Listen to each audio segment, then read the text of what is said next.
मालिकेच्या उद्याच्या भागात आपण बघणार आहे दुष्यंतने कृष्णा, आडरराव आणि अनुसयाला एकत्र बोलताना बघितलेलं असतं.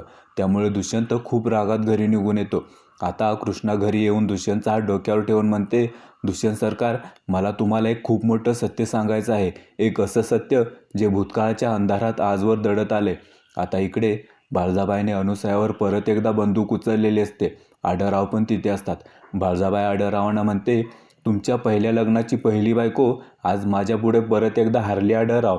बाळजाबाई अनुसयाला म्हणते, तुला याच जागी गोळी झाडून जसं मी माझ्या वाटेतनं बाजूला केलं ना, तसंच आजही करणार आहे. पण बाळजाबाईचं हे सगळं बोलणं दुष्यंतने ऐकलेलं असतं. त्यामुळे बाळजाबाईचं खरं रूप दुष्यंतसमोर आलेलं असतं. दुष्यंत आता बाळजाबाईवर खूप चिडलेला असतो. दुष्यंत कृष्णाला म्हणतो, कृष्णा, तू आता सरपंच झाली. तू सरपंच म्हणून जो काय निर्णय घेशील त्याला माझा पाठिंबा असणार आहे.